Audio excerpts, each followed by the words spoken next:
Nos preguntamos sobre el nombre de los que andamos las calles, los que usamos el transporte público o manejamos vehículos particulares, los que van a trabajar en bicicleta o de a pie, los conductores de transportes de carga, taxistas, colectiveros. Todos tenemos una mirada sobre cómo andamos.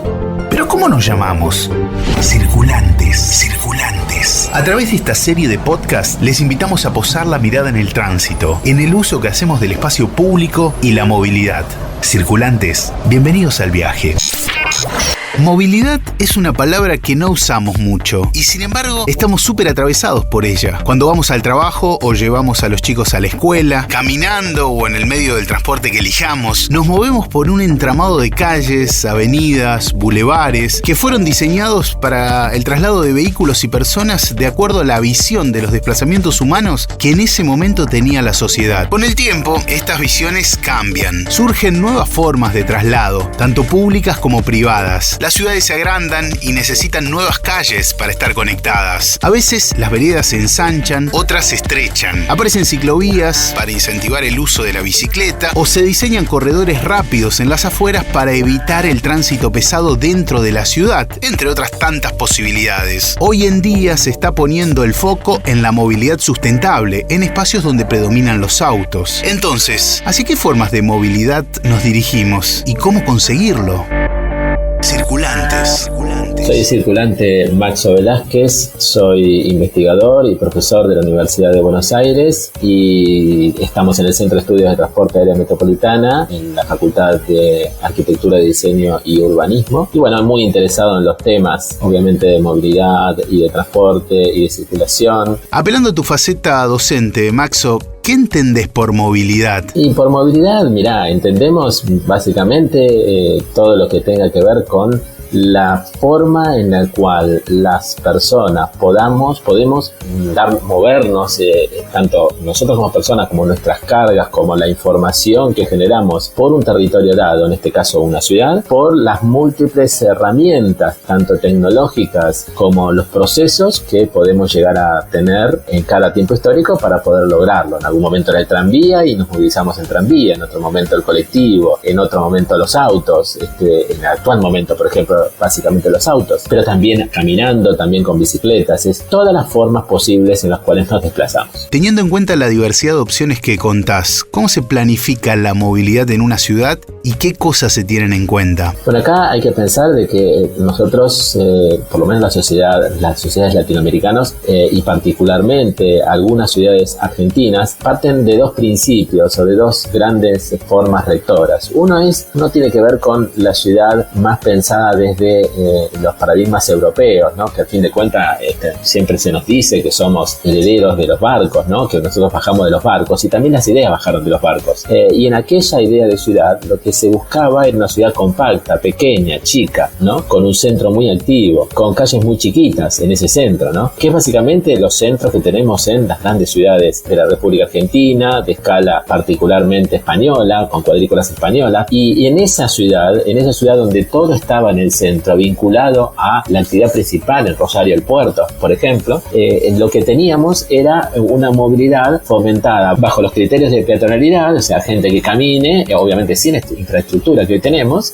que anda a caballo, por ejemplo, y cuando apareció cierta tecnología, que anda en tranvía, ¿no? Que era el primer modo de transporte de masas que permitía unir a la ciudad. Con el tiempo llegó el colectivo y ahora estamos en otro paradigma, que es el paradigma de la expansión urbana, en donde las ciudades se han hecho cada vez más grandes, las metrópolis más inmensas, y esa expansión vino de la mano de lo vial, ¿no? Del automóvil particularmente. Entonces, son esos dos paradigmas. El primer paradigma de una ciudad compacta, generalmente dado a los centros, y el otro paradigma de ciudad difusa, ¿no? Alejada del centro, con casas bajas, en donde moverse generalmente con vehículos más pequeños. Entonces tenemos el paradigma de la ciudad compacta por un lado y el paradigma de la expansión urbana por el otro. ¿Podés desarrollar esos conceptos? Sí, porque ambas vienen de la mano con aquello que llamamos movilidad sustentable, ¿no? Para garantizar la movilidad, lo que nosotros tenemos que lograr realizar es justamente desarrollar un urbanismo responsable, es decir, una ciudad que se extienda hasta límites en los cuales sean humanamente posibles caminar y movilizarse por nuestros propios medios y simultáneamente tratar de densificar o tener múltiples usos para que el transporte público de colectivos o tranviario o, digamos, o ferrocarril pueda garantizar su sustento económico, porque tiene que mover personas, muchas personas, no pocas personas. Y las ciudades difusas, las ciudades que requieren del automóvil de grandes distancias, estoy pensando localidades que están a una distancia tal que el mejor método, el mejor modo de transporte y el más veloz para llegar al centro sigue siendo el automóvil. Entonces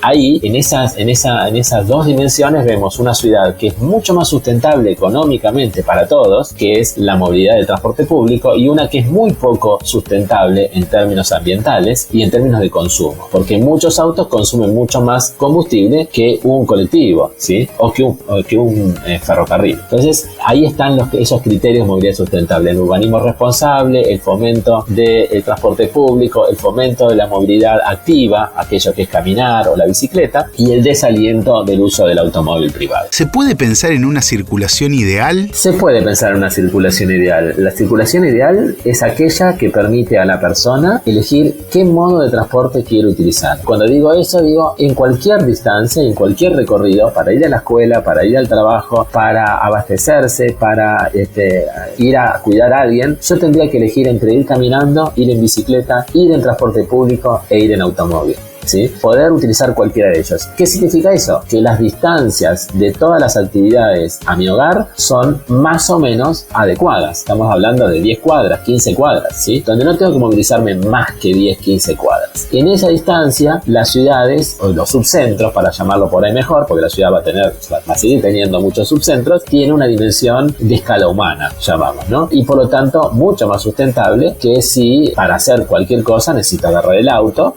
o para hacer trámites solamente tengo que llegar hasta determinado lugar en el centro. Circulantes. Conversaciones sobre cómo andamos. Les habla el circulante Lucas Cosentino, profesor de enseñanza media y superior en historia. Soy el circulante Narciso Katz, soy de Tucumán, técnico en seguridad vial, profesor de historia, trabajo en el Ministerio de Educación y en la Fundación Siempre Verde. Soy la circulante Julia Fochesato y soy de la ciudad de Concordia, Entre Ríos. Soy psicóloga, pero trabajo más en el área educativa como docente. ¿Estás de acuerdo con las formas de circulación actuales? Definitivamente no. Circulamos de una manera peligrosa, ineficiente y lesiva con el ambiente. Nuestra movilidad tiene una excesiva dependencia de un uso de vehículos particulares que ha hecho irracional al sistema del tránsito. No sé si de acuerdo, pero trato de pensarlas, trato de cambiarlas. No tanto, digamos. Estoy de acuerdo con que hay que circular, pero por ahí el tránsito es bastante desordenado a nivel general en nuestro país y particularmente donde yo vivo también. ¿Alguna vez te involucraste en un proyecto urbano o de movilidad? Sí, participé en distintos foros organizados por organismos públicos y privados en la última década, que es cuando la cuestión vial pasó definitivamente a tener una visibilidad inédita en la sociedad y también comenzó a abrirse paso en la agenda de los gobiernos. Participé de distintos lugares, capacitándome y capacitando en espacios relacionados con la educación vial. Personalmente considero que la construcción debe ser colectiva y que la escuela es uno de los agentes fundamentales para abordar los proyectos urbanos. Docentes y alumnos aportan los proyectos más vibrantes e imaginativos acerca de cómo repensar a la ciudad y su movilidad. Sí, no específicamente como planeamiento urbano, pero de manera indirecta siempre desde el año 2011 que participo en espacios relacionados con el tránsito y la educación. En un proyecto específicamente de movilidad o no, sí trabajé en educación vial, que tiene que ver, digamos, con eso, sobre todo en escuelas primarias y secundarias, tanto en la ciudad de Rosario como en la ciudad de Rafaela. ¿Estás al tanto de las reformas habituales que se hacen en las ciudades en cuanto a calles, ciclovías, carriles exclusivos, entre otros? Sí, y creo que la planificación de la movilidad a través de las intervenciones urbanas es una manera de ordenar el tránsito. Sí, constantemente a través de la prensa o a través de colegas técnicos en seguridad vial o de otras personas que por su oficio de arquitecto, de agente de tránsito, están discutiendo estas problemáticas, también por periodistas. En mi ciudad sí, donde vivo, sí estoy al tanto. Se suelen publicar, digamos, para que se conozcan, para que la población las conozca. Circulantes, conversaciones sobre cómo andamos.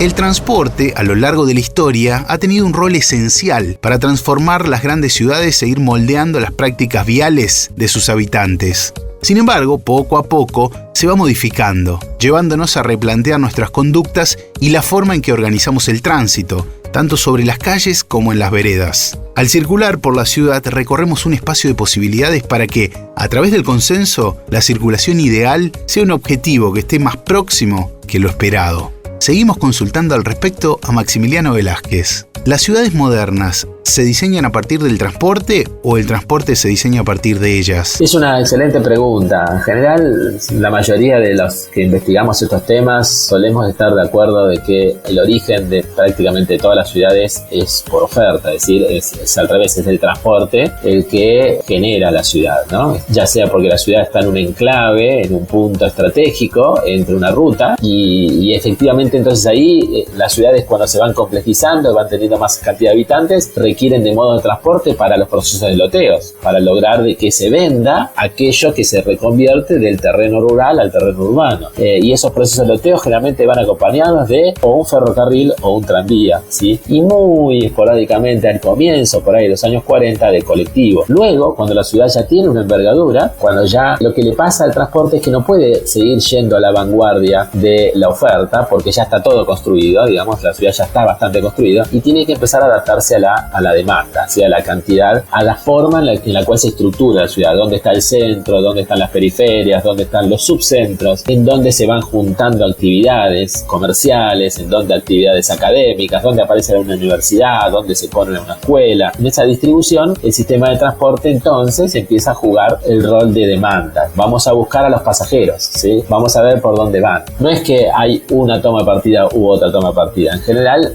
las dos están siempre jugando en lo que se llama el transporte a la oferta y el transporte a la demanda. Hoy a todo eso lo englobamos en un criterio, en un concepto que se llama TOD, que es el desarrollo orientado al transporte, en castellano DOT, en inglés TOD. Y en esa idea es que el desarrollo urbano y la expansión urbana y la concentración de actividades urbanas tiene que estar vinculado con un modo de transporte masivo, justamente para no alentar de que ese desarrollo se transforme en un gran centro comercial o lo que sea, donde la única accesibilidad posible sea el auto privado. ¿Cómo conseguir una circulación inclusiva en las ciudades? Y ese es un gran desafío y un gran inconveniente, porque la ciudad no fue pensada ni para los peatones, en su gran mayoría, y mucho menos para algunos peatones que tienen algunas dificultades, tanto motrices como de algún otro orden.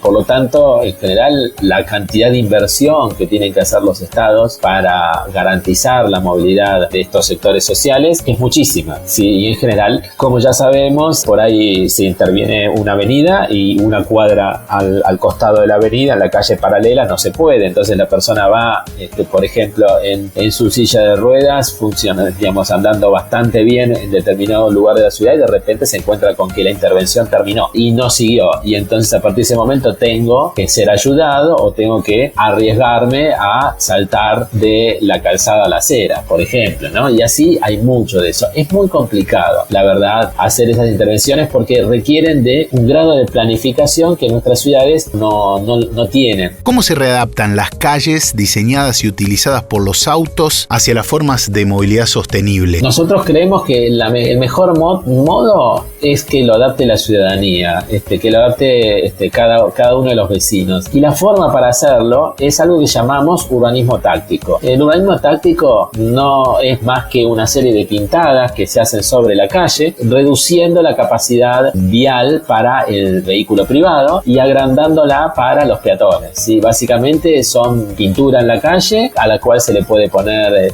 accesorios como podría ser una gran maceta, como puede ser bancos, cualquier infraestructura que permita decir, este espacio está ganado al auto, se le gana al auto. ¿Y por qué el urbanismo táctico? Porque puede fallar, ¿sí? Porque por ahí puedo estar haciendo una invasión vial que me provoque luego una congestión muy grande. Entonces, el urbanismo táctico lo que permite es que, en todo caso, lo único que hay que hacer es quitar la pintura y volverla como estaba antes. Probarla hasta que funcione, ¿sí? En algún sentido. Por suerte ya hay mucho manual y hay mucho trabajo en eso. Circulantes. Conversaciones sobre cómo andamos. Pensar a la ciudad es reflexionar sobre una parte más de nuestra vida en sociedad y con ella a la movilidad, ese ámbito tan diverso, presente y esencial de nuestro ser cotidiano. Hoy en día las urbes continúan readaptándose entre los paradigmas de lo compacto y la expansión. Sus calles, que antes parecían algo fijo e inmutable, pueden ser intervenidas, ya sea por el activismo ciudadano o por políticas públicas, y así generar condiciones de tránsito más equitativas entre los distintos tipos de circulantes. El diseño de calzadas, pensado exclusivamente para el tránsito automotor, está comenzando a ser revisado, dando paso a la idea de movilidad sustentable. Y con ella emerge el protagonismo del ciudadano para proponer o idear alternativas para beneficio comunitario. Las calles son de la ciudad y la ciudad de sus habitantes, los circulantes. Circulantes. Podés escuchar todos los podcasts de Circulantes en Spotify y seguirnos en nuestras redes, Instagram, Twitter y YouTube. Ahí nos encontrás como Circulantes. También te invitamos a que conozcas nuestra web www.circulantes.com.ar, donde habrá más contenido para vos. Circulantes es un proyecto multiplataforma de Grupo San Cristóbal. Hasta la próxima.